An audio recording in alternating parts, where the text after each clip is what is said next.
4교시 보도록 하겠습니다. 4교시도 어떤 뭐 전기 쪽에 좀 특이한 문제들이 좀 많이 있습니다. 변전실에 대한 기본 계획 수립 기초 문제고요. 요거는 다 푸실 수가 있는 거고, 전력계통 설계 분산형 전원 연계 기술 기준 부분도 이제 법규 사항인데 이것도 페이지가 30페이지가 넘는 내용들을 이제 출제를 해놓은 거예요. 그 기준에 대해서 또 다 쓰라고. 이게 범위가 또 그러니까요. 아까 말씀드린 대로 그래서 어려움이 좀 있었던 회차예요. 그리고 전동기는 범위가 아닌데 보호 방식에 대해서 좀 넣어서 출제 기준에 부합되지 않나, 좀 적합하지 않지 않나 싶고요. 코사 가이드에 대한 내용도 이것도 제가 좀 풀이하면서 그냥 아예 통으로 다 집어넣어놨습니다. 이런 거 하시면 안 돼요, 진짜. 내는 것도 좀 그렇고. 네. 여기는 이제 기초 문제입니다. 메시들로의 욕구 5단계는 아주 전기의 안전에서 기초 문제고요. 불안전한 행위하고 대한 그 과업, 이것도 좀 기초 문제 파트라고 좀 들어갈 수가 있을 것 같습니다. 이런 좀 기초에다가 응용이 좀 들어갔네요, 응용. 그래서, 1번 문제라든지, 이것도 좀 쓰시면 좋은데, 2번 문제. 그 다음에, 이것도 보신 분만 근데 이게 범위에 벗어났기 때문에 안전만 하시는 분은 좀 풀기가 좀 어려웠고요. 이런 문제. 그 다음에 이런 문제라든지, 섞었어요. 이렇게 4개를 하거나 아니면은 건축 전기를 좀 하셨던 분은 이제 3번 문제를 좀 푸셔서 하시거나. 네. 좀 어려운 교시였습니다. 이것도 좀 출제 자체가. 설계 쪽 관련된 내용이 또 나와서 좀 우리가 수변전 설비에 대한 안전하고 조금 차이가 있었고, 분산형 전원 범위가 너무 넓은 걸 통으로 또 다 냈어요. 다 냈고, 그 다음에 전동기 범위가 안 들어가는 부분이라든지, 이 코사 가이드 개정된 내용이 아니라고 옛날 있는 그런 거 내용들 전체를 또 다 낸 거예요. 이쪽 부분에 있는. 그래서 기본적인 부분이고, 이것도 조금 약간 응용해서 쓰실 수 있는데, 안전을 오랫동안 조금 하신 분 같은 경우는 괜찮은데, 건축하시다가 오신 분이 쓰기지기는 또 녹록지 않았던 교시가 됩니다. 간단하게 좀 보도록 하겠습니다. 변전실에 대한 부분, 기본 계획에서 위치, 구조, 면적 배치, 설계식, 전기적 고려사항, 위치 선정에 대한 내용, 부하의 중심에 가깝고, 용량, 환경적인 내용으로 어떤 좀 자연적인 내용들 좀 적어주시면 되고요. 그다음에 구조적으로 이제 층고에 대한 내용이라든지 방화문, 화재에 대한 내용, 이제 출입문 통로, 내진, 바닥문의 중량, 그다음에 이제 어떤 침입, 그다음에 인접해서 설치를 하고, 면적 같은 경우는 이제 면적에 대해서 고려사항, 우리 수전 전압 앞에서 했던 뭐 특고압으로 받는지 고압으로 받는지 저압으로 받는지 이제 그 용량에 따라서 면적이 상이하게 되고요.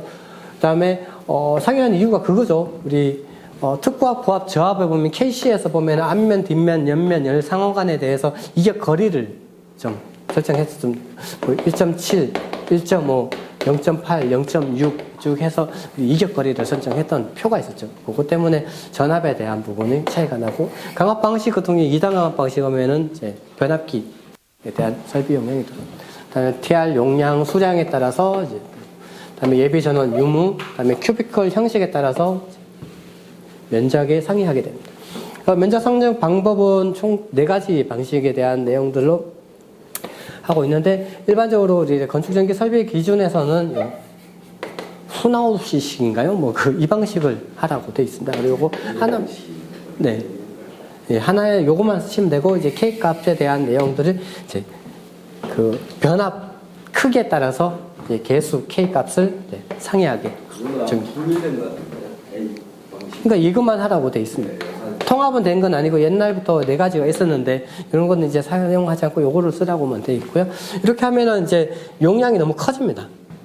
이런 문제점이 있기 때문에 실무적으로는 이제 이렇게 한다. 이런 거 간단하게 언급을 해주시면 되겠고요. 적정 면적을 선정하는 게 가장 중요하죠.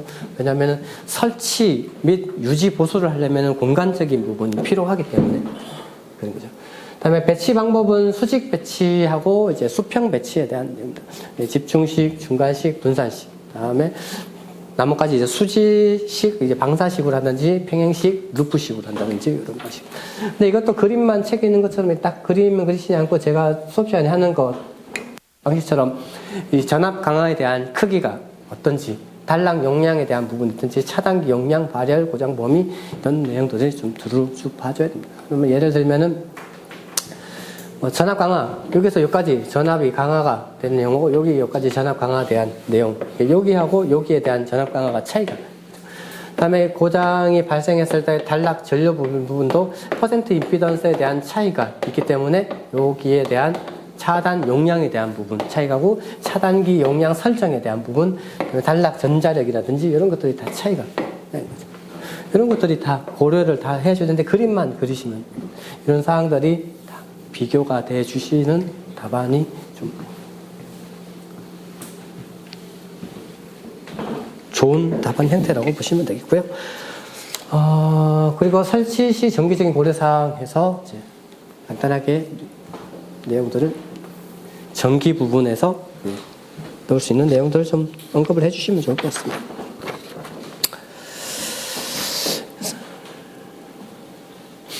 그리고 신재생 에너지의 분산 연계 시 전력 개통 연계 기술 기준에 대한 내용들을 이거는 또 전체를 물어봤습니다. 전체를 물어봐가지고 분산형 전원 배전 개통 연계 기술 기준에 관련된 항목들 20개가 넘는데 그거에 대한 내용들을 이제 목차를 쭉 따온 거예요.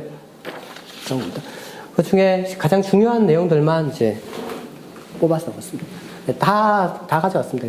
전기 방식 같은 경우 연계하는 그 전기 방식하고 동일하게 하라는 거죠. 그다음에 한전계통의 접지 같은 경우에는 전격을 초과하는 과전압을 발생하지 않아야 되고, 한전의 지락 보호 계통이 있는데 그 계통의 협조 방식을 방해하면 안 된다는 내용이죠. 어쨌든 원래 돌아가고 있는 계통이 있었는데, 한전에서 돌아가고 있는 계통 그리드가 있는데 뭐를 갖다 붙이려고 그러면은 이 얘네들하고 똑같은 놈을 붙이라는 얘기입니다. 그게 전문적으로 전압은 어떻게 해서 전기 방식은 어떻게 했는지, 삼성 사선식, 단성 사선식 이런 방식에 대한 내용이라든지, 그 보호협조 방식인데 그 보호협조를 깨지 않아야 된다는 그런 내용들이 되고요. 그 다음에 동기화. 얘하고 어떻게 보면은 이제 병렬 운전을 하게 되는데, 병렬 운전을 할 때 조건이 같아야 된다는 거죠. 그 조건은 정기적으로 전압, 크기, 위상, 주파수 그에 대한 차이를 얘기를 하는 거고요. 그때 이제 분산형 전원을 계통에다가 붙일 때 DG라고 얘기하죠. 디스트리buted 그리드. 분산 전원을 붙일 때 그 붙이는 용량에 따라서 크기가 차이가 있으니까 그거에 대해서 차를 이제 차등적으로 지급을 해서 될 수 있으면 똑같이 만들어서 붙이라는 거죠. 감지설비, 분리장치, 이상협조에 대한 내용들, 그다음에 분산형 전원이 이제 이상이 발생을 했을 때 얘네들 할 때 이제 분리를 하는지, 그 분리를 할 때 얼마만큼 같이 붙어 있다가 분리를 하는 그 시간을 규정을 하는 내용입니다. 그에 대해서 전압에 대한 내용, 주파수에 대한 내용으로 구분을 하고 있고요. 분리 시간, 클리어링 타임하고 그 유지 시간 FRT 부분으로 분리를 이제 하고 있습니다. 그에 대한 내용이 이거는 125회 때 1교시 1번으로 출제가 됐던 내용입니다. 이 파트만 출제가 됐어요. 네, 125회 때. 그에 대한 범주에서 분리 시간, 얘네들이 이 전압, 우리 그거 개념이죠. 저기 IC 개념을 해서 전압의 크기하고 지속 시간이 이상이 했을 때 얘네들을 계통 쪽에서 분리를 시키라는 거죠. 그 분리는 시간이 전압의 크기가 점점 더 전격 전압에 동작을 하는 시간 이상 이하가 됐을 때 이제 분리를 해야 되는 거고요. 분리하는 시간에 대한 규정. 근데 한 번에 얘네들이 큰 용량의 디스크리트 그리드가 분산형 전원이 있다가 분산형 전원이 한 번에 떨어져 나가면 계통이 흔들리니까 그거를 유지를 시킨 다음에 나중에 좀 떨어져 나가는 게 이제 분리 시간에 대한 정의 규정을 한 겁니다. 주파수도 똑같이. 그리고 이런 걸 할 때 이 필요시에 따라서 현장에서 조정을 가능하고 재병입을 할 때는 5분간 안정적으로 유지가 된 다음에 투입을 하라는 이런 내용들이 명시가 되어 있는 내용이고요. 그다음에 전기 품질 붙일 때 품질적으로 좀 그 파워 퀄리티 부분이 떨어지면은 계통에 대한 부분도 차이가 나니까 이제 직류는 0.5% 이하 리플이죠. 직류 리플 전압에 대한 제한. 그다음에 역률은 90% 이상. 네. 그다음에 플리커 제한. 그다음에 고조파 THD. 토탈 하모니 디스토션에서 이 기본파 전류에 대해 전압 전류가 있지만 전류 부분에서 N의 제곱에 대한 백분율을 이제 THD 토탈 하모닉 디스토션이라고 얘기를 하는데 그런 부분에 대한 부분도 다. 그다음에 순시 전압 변동. 이게 전압에 대한 크기, 위상, 주파수 이런 파형 뭐 이런 것들을 좀 동일하게 만들다 보니까 동기화 조건에서 순시 전압 강화가 발생되는 빈도에 따라서 전압 변동률을 제한을 또 하고 있다는 거죠. 표를 대고 단독 운전 같은 경우는 개통 그리드가 있으면 개통에 대해서 이제 개통이 분리된 상태에서 그 분산형 전원으로 이 부하에다가 전원을 공급하고 있는데 다른 계통 로드에다가 수용가에다가 전원을 공급을 하는 게 그 단독 운전인 거죠. 단독 운전 같은 경우는 0.5초 이내에서 한전 계통에 대한 가압을 중지를 시켜라는 내용들이 들어가 있고요. 보호 장치 변압기에 대한 내용, 그다음에 한전 계통의 전압 조정, 상시 전압 변동, 특고압에 대한 상시 전압 변동, 단락 용량에 대한 제한 부분 이런 것들이 이제 배전 계통 연계 기술 기준에 있는 25개인가요? 26개의 항목들. 이런 것들을 다 적으라고 하는데 다 적으셔도 좋고요. 기본적으로 전기 방식, 그다음에 접지 협조, 동기화, 그다음에 클리어링 타임 FRT, 그다음에 전기 품질 쪽 관련된 내용, 순시 전압 강화 요 내용까지는 적어 주셔야지 돼요. 이런 내용들. 그리고 아까 125회 때 나왔던 클리어링 타임하고 FRT 같은 경우는 법이 개정되면서 출제가 됐던 내용인데 그런 것들은 이제 좀 가지고 가셔야지 되는 내용이죠. 그런 사항이었습니다. 그 다음에 전동기의 정기적인 고장 원인에 대한 보호 방식. 이게 전동기 부분은 범위가 아닌데 좀 보시면은 예전에 105회 때 2교시 4번으로 유사한 문제가 좀 출제되기는 했어요. 근데 이거는 법규 개정되기 전이라서 개정된 이후로는 범위는 좀 맞지는 않다고 보고요. 그다음에 정기적인 고장 원인을 보게 되면은 과부하, 부하 이상에 대한 전류가 흐르는 게 과부하죠. 그다음에 결상, 상이 한 상이 단선이 되는 거고 역상 같은 경우는 불평형 전류로 해서 불평이 극대화되면은 이제 결상이 되고 결상이 돼서 최악의 조건에서 이제 역상이 된다는 거죠. 전동기 부분에서는 뭐 범위에 들어가진 않지만 이 회전 자개가 있는데 회전 자개가 만들어지는데 이게 상이 바뀌면 반대로 돌아버리는. 그렇기 때문에 이제 역상에 대한 부분, 그다음에 지락 땅에 접속되는 부분, 그다음에 층간 내부적으로 층간에 대한 단락이 발생한다든지 순시 과전압 유입 이런 것들이 전동기 부분에서 전기적으로 고장의 원인이 될 수 있는 부분이 되겠습니다. 그래서 그 방식에 대한 내용들을 적어서 총 3가지 이제 방식을 좀 주로 많이 사용을 하고 있고요. 이 과전류 어쨌든 보호 장치가 있을 거고 그 보호 장치 이런 보호 장치들이 있을 거고 그에 대해서 전동기를 보호를 하려고 그러면은 여기에 대한 타입을 이렇게 단락에 대한 보호, 지락에 대한 보호, 이 과부하에 대한 보호를 어떤 놈들이 할 건지에 대한 부분을 명시를 하고 있다고 보시면 되겠습니다. 그래서 단락 과부하 보호는 OCR에서 검출을 해서 차단을 CB로 하는 방식, 그다음에 고압 전동기 보호에서 사용하는 방식이 이제 A 그림에 대한 내용이고요. 그다음에 MC12, MC, 그다음에 계전기, 열동 계전기 THR. 근데 이건 다음엔 또 안 나올 가능성이 더 많은데 이거 창세하기 이렇게 좀 그렇습니다. 그리고 뒤에서 나오는 THR에 대한 내용도 간단히 보시고, EOCR 같은 경우는 일렉트로닉 전기적, 네, 아신 것처럼 전기적인 OCR입니다. 오버커런트 릴레이, 네, 내용인데 일렉트로닉 오버커런트 릴레이에서 EOCR이라고 얘기 4,2까지 하는 뒤에 가서 설명드리고요. MC12에서 단락 보호하고, MC 같은 경우는 과부하 보호를 하고, 열동 계전기 여기는 과부하 결상에 대한 보호, 이런 내용들을 하는 저압 전동기에서 주로 많이 사용하는 방식이고요. 다음에 여기는 파워 퓨즈하고 MC 계전기, MC12 대신에 퓨즈를 쓰는 방식인데, 이거는 좀 요즘은 좀 사용을 잘 안 하는 방식이죠. 이제 퓨즈는 한번 동작하면은 단락에 대한 보호는 우리가 확실하게 신속하게 보호가 되지만 이제 재투입을 못하는 문제점이 있기 때문에 요즘에는 좀 사용하지 않는 방식입니다. 보시면. 그런 네 가지 방식, 그 다음에 요 그림에 대한 내용들 간단하게 보시면 되겠고요. 그 보호기기 위에 있기 때문에 보호기기에 대한 부분을 간단히 설명하면, 열동 계전기 같은 경우는 이 바이메탈의 망곡, 이 바이메탈을 이렇게 쭉 있으면 열을 받으면은 재료의 성분들이 다르기 때문에 얘네들이 휘어진다는 거죠. 휘어지고 있기 때문에 망곡 때문에 접속점이 이탈이 되고, 그에 대한 부분을 보호계전기가 인식을 하게 됩니다. 그다음에 크기가 소형이고 취급이 용하고 가격이 뭐 이런 장점도 있어요. 그다음에 전자식 과전류 계전기 같은 경우가 이제 EOCR, 전자식 EOCR 부분. EOCR의 모두는 이제 네 가지에서 과전류에 대한 부분을 보호하거나 과전류 결상 하나씩 추가가 됩니다. 네.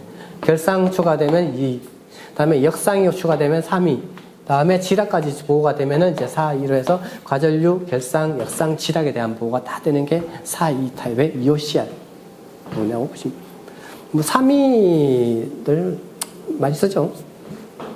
다음에 전동기용 MC12. 이제 전동기, 그 전용 MC12. 열동 계전기하고 MC12 기능을 조합한, 열동 계전기, THR, 열동 계전기 부분을 이제 조합한 형태라고 보시면. 디지털 전동기 보호, 그 다음에 부속 전압 계전기, 이런 식으로. 계전기 적용 부분은 이제 한 번씩 읽어보시면 될 것 같아요. 직접적인 묻는 건 아니고, 그 정기적인 원인에 대해서 보호하는 방식에 대한 부분을 간단하게 적어놨습니다.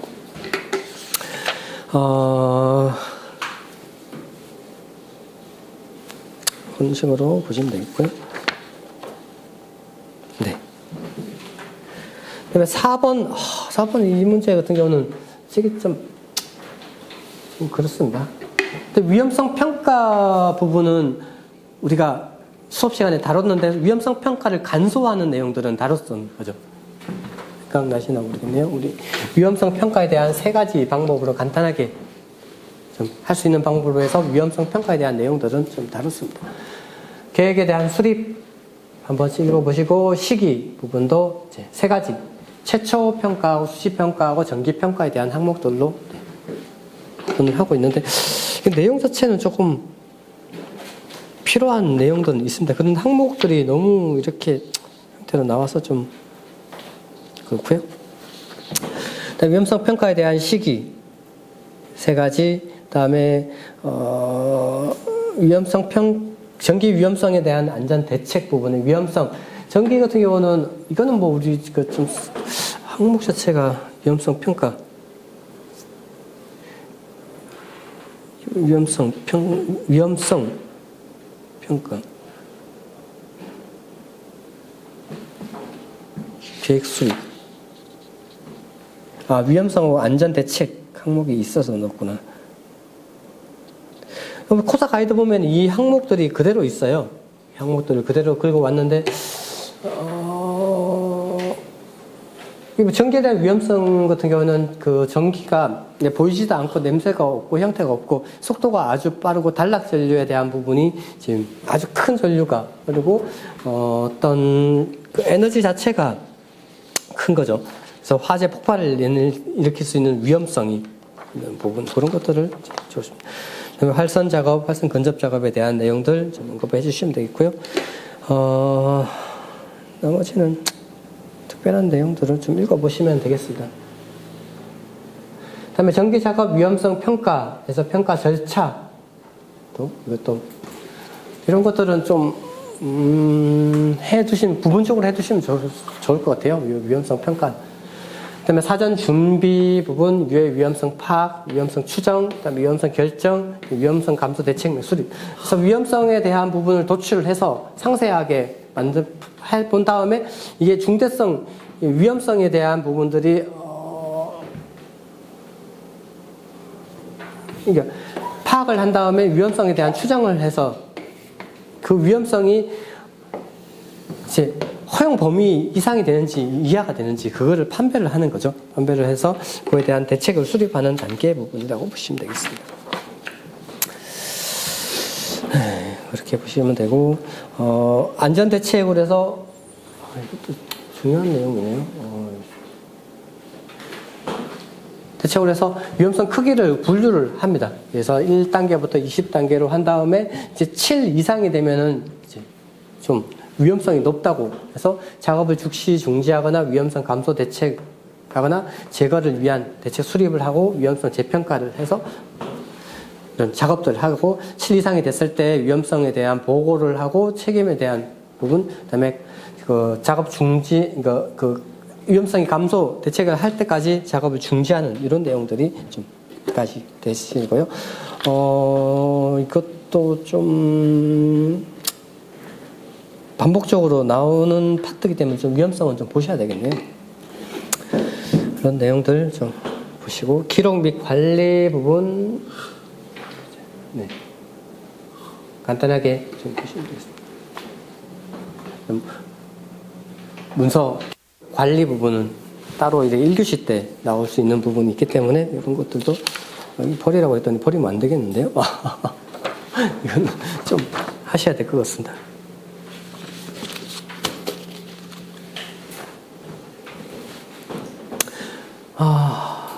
좀 어려운 문제였고요. 메슬로우의 욕구 5단계는 뭐 기본 문제입니다. 전기 안전에서 기본적으로 하는 문제고요. 이거는 좀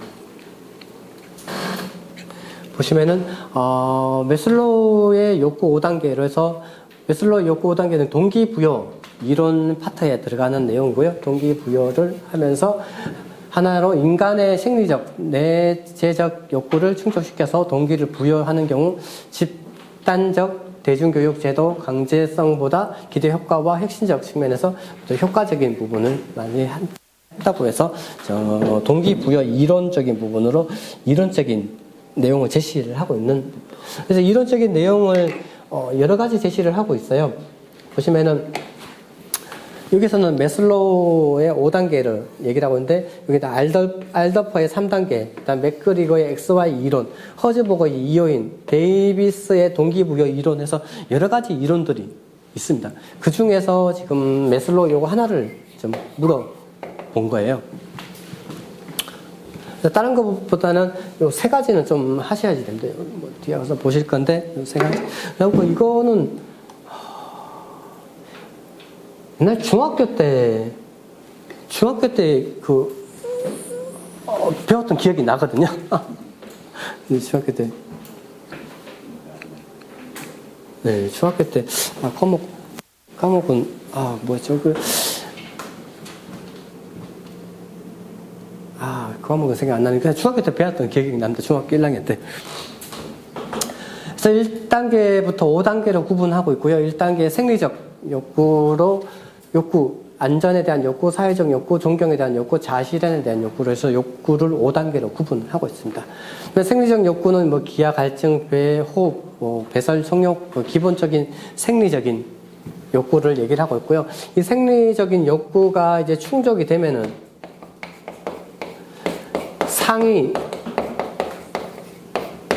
상위 욕구로 이제 올라간다는 이런 이론입니다. 그래서 안전을 기하는 사람이 이제 안전을 원하는 이런 욕구가 충족이 되면은 또 상위 욕구가 좀 올라가게 되고, 소속 및 애정에 대한 욕구가 있으면은 이제 상위적으로 올라가서 자아, 존경에 대한 욕구, 자존심, 명예, 성취 이런 부분에 대한 욕구가 충족이 되면은 최종적으로 잠재적인 능력을 실현하고자 하는 욕구가 충족이 된다는 이런 이론입니다. 이론에 관련된 사항입니다. 그래서 어떤 하위 욕구와 상위 욕구로 단계적으로 5단계를 구분을 한다는 내용이고, 그 단계가 하위 욕구가 충족이 되면 상위 욕구로 간다는 내용이고요. 그러니까 우리 뭐 보면 기술사 시험은 여기 있거든요. 네, 기술사 시험은 성취, 기술사 취득을 하는 이제 성취 최고는 아닌가 봐요. 네, 최고는 아니고 성취 4단계에 대한 욕구 정도로 보시면 될 것 같습니다. 욕구 상호 단계 관계를 보면은 5단계로 구분하고, 하급 욕구가 충족이 되면은 상위 욕구로 옮겨간다는 이런 있고, 욕구가는 대개 상대적으로 상대적인 특성, 이제 뭐 자기 만족이 사람마다 다르다는 거죠. 상대적인 욕구고 완전히 충족할 수 없는, 완전한 충족이 없다. 각 욕구에 대해서 서로 연관되어 있고 인간 행동의 몇 가지 욕구에 복합적으로 작용한다. 그다음에 동기부여 요인으로서 의미를 상실할 수 있다. 이런 내용이 여기서 물었던 매슬로우의 욕구 5단계에 대한 내용인데, 이게 뭐 3페이지 내용을 또 이거만 적으면은, 이거 밑에도 하나 더 있네요. 네. 욕구에 대한 충족도 보면은 1단계부터 5단계까지 해서 이 충족도가 이제 수치적으로 이 정도로 제시를 하고 있습니다. 정도도에서 만족하는 수치를 나타내고 있고, 간단하게 이렇게. 근데 이렇게만 적으면 한 페이지인데, 이거를 3페이지를 적기가 좀 그렇죠. 그래서 이게 어떤 거는 막 많은 양을 적으라고 이렇게 나오고, 어떤 거는 또 한 페이지도 안 양으로 막 나오고, 문제가 좀 그렇습니다. 그래서 추가적으로 이제 욕구에 대한 내용을 이제 한 5가지 정도로 얘기를 하고 있는데, 뭐 다보다는 시험에 가장 많이 나오는 게 3가지입니다. 매슬로우 5단계하고 알더퍼의 ERG 이론이라고 하는 거하고 맥그리거의 XY 이론에 대한 요 3가지가 주로 나오고 있고요. 매슬로우는 말씀드린 대로 이 하위가 충족이 되면은 상위로 올라간다는 게 매슬로우 이론이고요. 알더퍼 이론은 똑같은데 이제 차원이 이제 고차원, 저차원으로 구분하면은 이렇게 구분을 해서 이제 존재에 대한 저차원 욕구하고 이게 충족이 되면 이렇게 간다는 거죠. 단계를 거꾸로 해놨네요. 존재에 대한 욕구, 자체에 대한 욕구, 저단계의 욕구 충족이 되면은 이제 관계에 대한 욕구, 성장에 대한 욕구로 가는데, 얘네들은 이제 퇴행을 할 수 있다는 거죠. 네.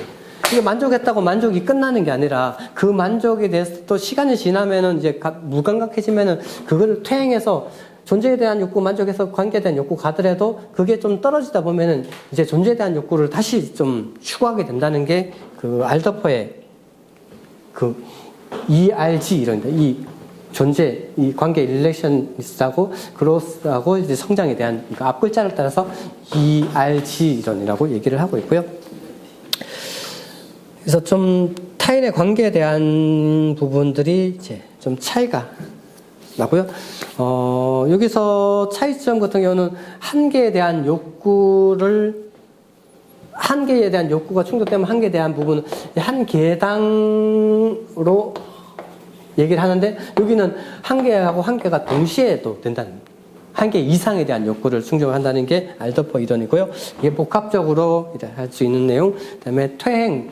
그래서 좌절을, 제 시험, 건축전기 14번 동안 시험 봤는데 13번 동안 좌절을 하도 많이 했거든요. 퇴행을 하면 이제 좌절에 대한 부분이 이제 그게 알더퍼의 ERG 이론이 되고요. 그 맥거리거의 XY 이론 부분은 나중에 좀 추가적으로 설명을 드리도록 하겠습니다. 그렇게 해서 5개가 아니네요. 콜만의 일관성 이론하고 브롬의 기대 이론, 로크의 목표 설정 이론 이런 것들이 다양하게 있는데 근데 얘네들은 잘 안 나와요. 잘 안 나오는 게 안 나옵니다. 세 가지 웰더포, 맥거리거 요 세 가지만 하시면 될 것 같아요.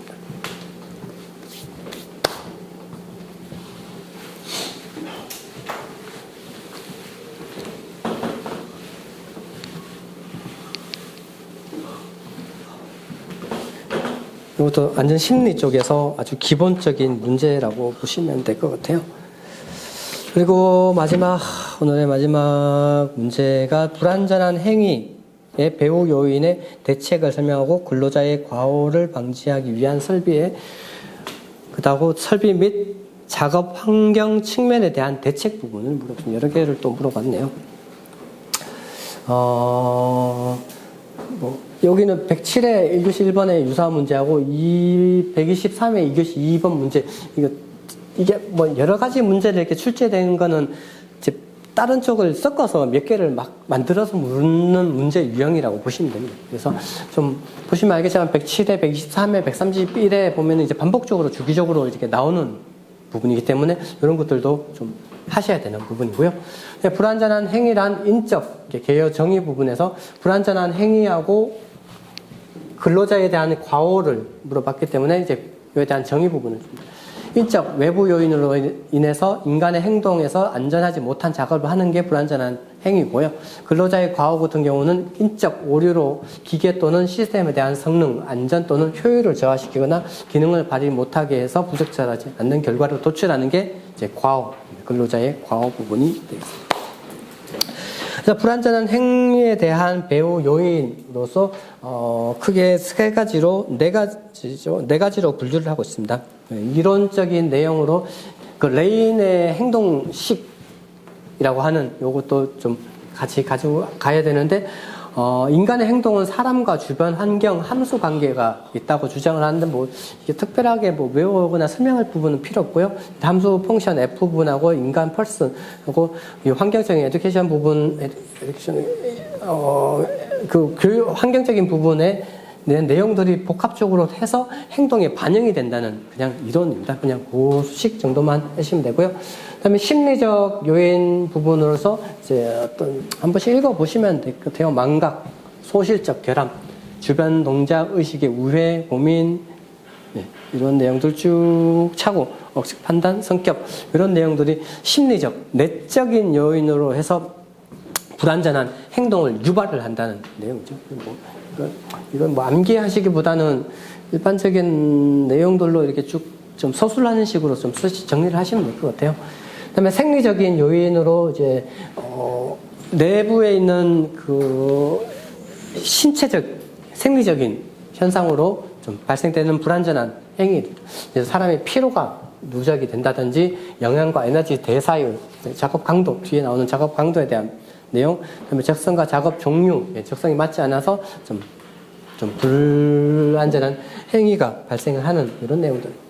그다음에 외적 요인으로 인간관계, 설비, 물적 요인, 작업적 요인, 이제 관리적 이런 요인으로 해서 불완전한 그 행위에 대한 배후 요인을 제공을 할 수 있다는 내용이고요.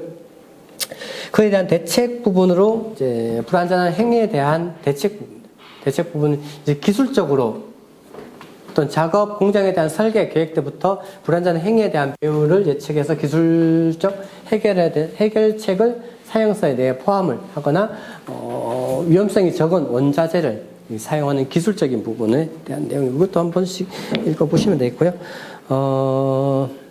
그다음에 교육적인 측면은 이제 교육을 하는 거죠. 교육을 해서 습관적인 내용의 적절한 태도 변화, 그다음에 안전 기능, 안전 기술에 관련된 지식, 그다음에 태도 교육을 해서 반복적으로. 교육도 좀 나중에 우리 수업 시간에 다룰 건데 교육도 좀 뭐 교육의 3요소, 교육에 대한 방식, 그다음에 이런 내용들이 좀 추가적으로 좀 보강을 해 드릴 겁니다. 그다음에 심신에 대한 대책, 그래서 피로, 수면, 적성, 그다음에 앞에서 얘기했던 작업 강도 RMR로 해서 이런 에너지 대사율에 대한 수식 부분을 조금 써주셔야 되는데요. 작업 시 소비되는 에너지하고 안정 시 소비되는 에너지에 대한 차 부분을 기초 대사 소비 에너지로 해서 작업 대사량에 대한 기초 대사량에 대한 비율로 작업 강도를 이제 구분하고 있습니다. 이런 내용들 세부적인 항목들은 좀 뒤에 가서 수업 시간에 좀 설명을 드리고요. 관리적인 측면에서 이제 매니지먼트 부분이죠. 조직 체계에 대한 정비, 안전 수칙, 산업 안전 보건 준수, 작업 지시의 명확화, 보호 장비에 대한 부분 정리 정돈, 순찰 점검, 다 이런 보호 장비, 보호구 이런 내용들이 다 교육, 법적인 내용들, 장비에 관련 내용들이 다 연관되면서 서로 간에 그 내용들을 한다고 보시면 되겠습니다. 그다음에 근로자 과오를 방지하기 위한 설비의 작업 환경적인 측면. 근로자 과오를 방지하기 위한 방식은 4가지 방식으로 크게 구분을 하고 있어요. 그 중에 하나의 방식에서 설비 작업 환경에 대한 측면을 물어본 겁니다. 크게는 4가지가 있습니다. 그것도 추가적으로 나중에 보실 거고요. 거기서 보시면은 우리가 좀 보실 게 설비 위험 요인에 대해서 손이 닿지 않는 손을 뻗어서 상처 입지 있는 경우 이런 것들은 손이 닿지 않도록 방어 장치를 하는 거죠. 우리 직접 접촉이 정기적인 안전에서 보면은 보호 대책에서 직접 접촉에 대한 보호에서 이제 바리어라든지 큐비클 안에 넣는다든지 직접적으로 손에 닿지 않게 하는 방법들이 되겠습니다.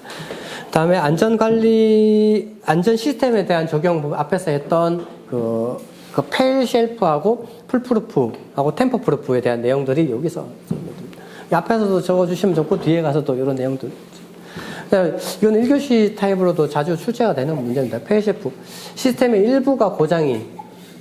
일부의 고장이 발생해도 전체의 고장에 영향을 미치지 않도록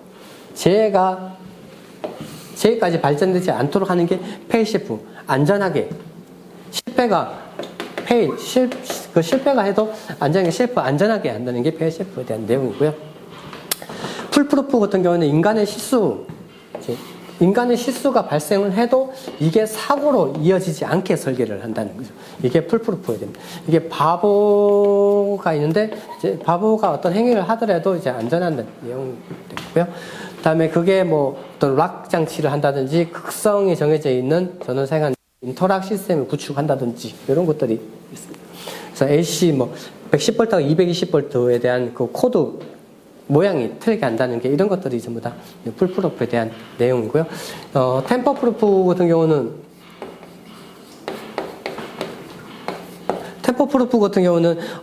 안전장치를 제거하려 하면 동작하지 않는 시스템을 구축하는 겁니다. 안전장치가 있는데 안전장치를 오프해버리면은 이제 동작을 안 하게 시스템을 구축하는 게 템퍼프루프. 페일 쉘프, 풀프루프, 템퍼프루프 이런 것들 내용들 좀 적어주시면 좋고요. 그다음에 정보에 대한 피드백에서 근로자가 정보에 대한 피드백, 근로자가 손에 잡힐 수 있는 것 같이 명확하게 이제 직접적으로 이제 만질 수 있게 좀 명확하게 좀 해주라는 내용이고요. 그다음에 양립성 같은 경우는 인간이 예상하는 바하고 똑같이 일치하는 그걸 양립성이라고 얘기를 합니다. 양립성은 3가지 얘기를 하고 있죠. 공간적 양립성을 해서 왼쪽 기계를 작업을 하면 왼쪽 기계가 돌고 오른쪽 기계 조작을 하면 오른쪽 기계가 도는 게 공간적인 양립성이고요. 2번째 부분이 이제 운동적 양립성. 운동적 양립성. 그다음에 3번째 부분 오른쪽을 동작시키면 오른쪽으로 돌고 왼쪽을 동작시키면 왼쪽으로 돌고 이런 식으로 하는 거죠. 그다음에 개념적 양립성 같은 경우는 통상적으로 빨간색 같은 경우는 이제 뜨거운 상태, 파란색 같은 경우는 차가운 이런 개념적인 이제 양립성을 얘기합니다. 그런 걸 통해서 이제 정보의 피드백 하고 경보 시스템 정비, 대중 선호도 활용, 시인성, 인체 측정, 적합화 이런 내용들이 이제 근로자의 과오를 방지하기 위한 설비나 환경적인 대책 부분이 된다고 보시면 될 것 같습니다.